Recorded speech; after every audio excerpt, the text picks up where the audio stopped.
Good morning. जैसा कि हम लोग पढ़ रहे थे आपको कब कहाँ और कैसे लेसन फर्स्ट, तो इसमें हम लोग पहुंचे थे उपनिवेशवाद एवं साम्राज्यवाद। उपनिवेशवाद और साम्राज्यवाद दोनों एक ही शब्द है।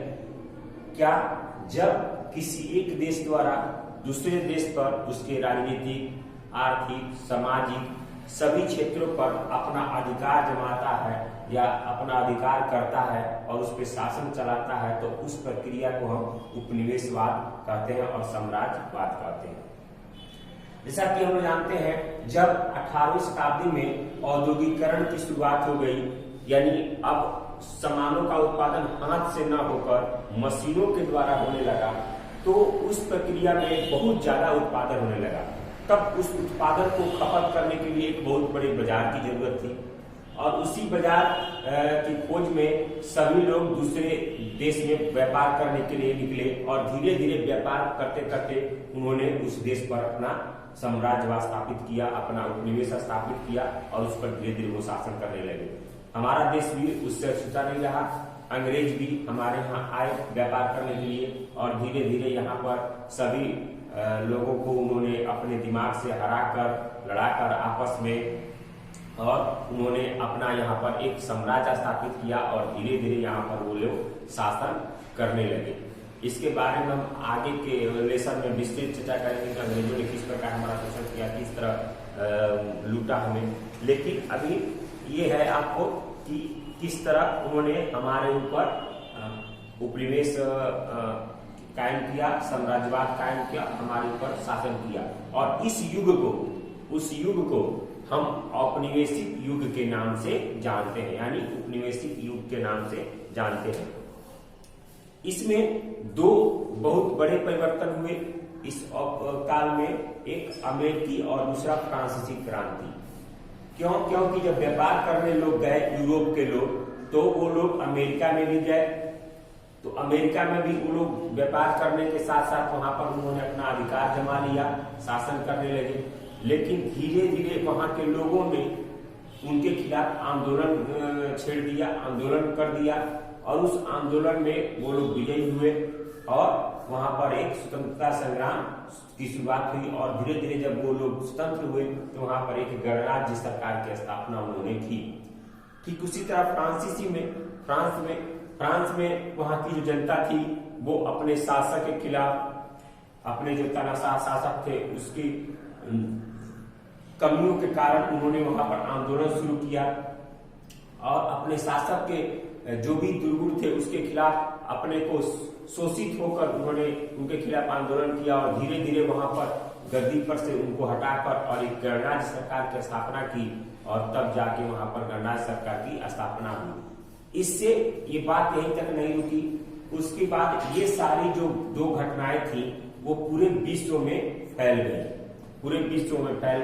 और विश्व में कई सारे लोग, बहुत ऐसे लोग जो एक खास क्षेत्र में रहते थे बहुत दिनों से और जो एक ही भाषा बोलते थे, वो अपने को एक अलग देश के रूप में देखने लगे थे। यानी जैसे मान ले भारत भी अलग अलग टुकड़ों में बटा था, अलग अलग शासकों के क्षेत्र में बटा था, लेकिन एक भाषा बोलने के कारण ये लोग समझ गए थे कि हम एक देश के लोग हैं।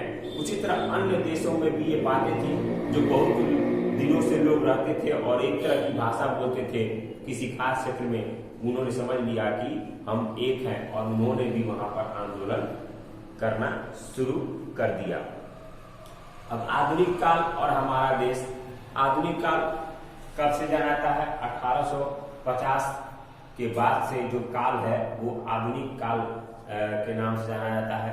क्योंकि अगर आधुनिक काल देखा जाए तो आज से लगभग 300 वर्षों का जो काल है उसको हम आधुनिक काल देखते हैं। इसी काल में लोगों ने व्यापार किया, नई नई मशीनें उत्पादन हुई, नई नई मशीनों का निर्माण हुआ, नए नए आविष्कार हुए और उस आविष्कार से उपनिवेशवाद बढ़ा, साम्राज्यवाद बढ़ा, क्रांतियां हुई, नए नए हथियार, गोला बारूद आविष्कार हुए, तो उसको हम आधुनिक काल के नाम से जानते हैं।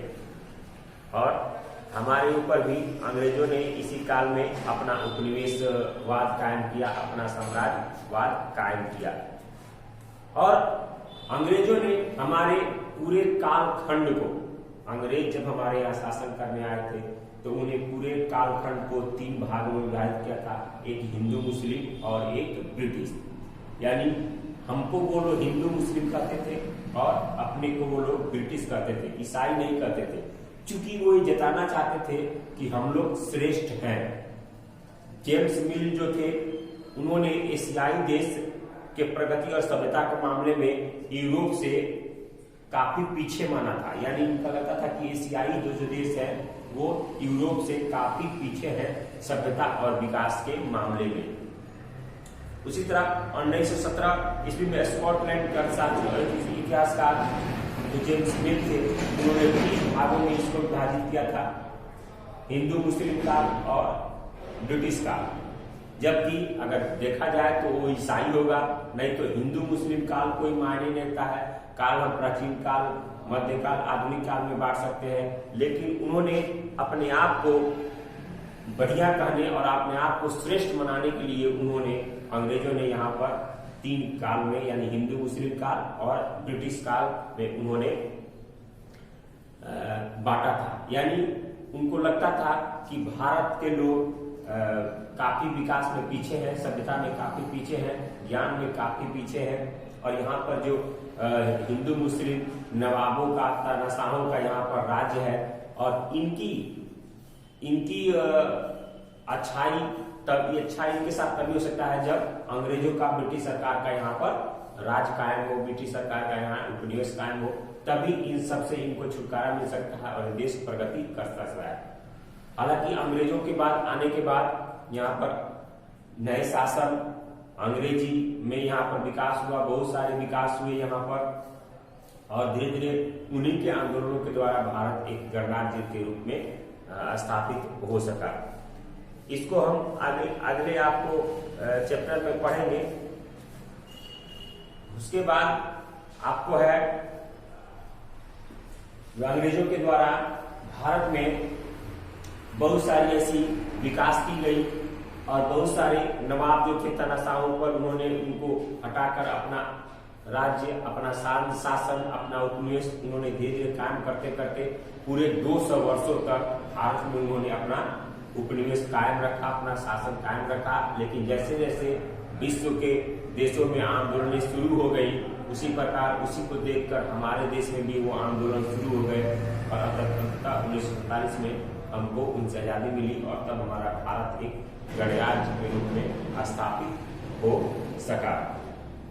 और उसके बाद आजादी के बाद बहुत सारी हमारे सामने समस्याएं थी, और उस समस्याएं को निपटाने के लिए भारत सरकार ने हर समय पंचवर्षीय योजना, 10 वर्षीय योजना और योजनाओं प्रोग्राम के तहत धीरे धीरे इसका विकास करना शुरू किया भारत का, और आज भारत इस विकास के स्तर पर पहुंचा है। तो ये हुई आपको पाठ, ये जो लेसन है ये समाप्त हुआ। अगले वीडियो में इसके हम प्रश्नोत्तर को देखेंगे, प्रश्नोत्तर को करेंगे। आप लोग उसको नोटबुक में लिख सकते हैं, पढ़ सकते हैं, ताकि आप लोग को आगे पढ़ने में आप लोगों को सहूलियत हो, आसानी हो। तो अगले वीडियो में हम लोग मिलेंगे। धन्यवाद।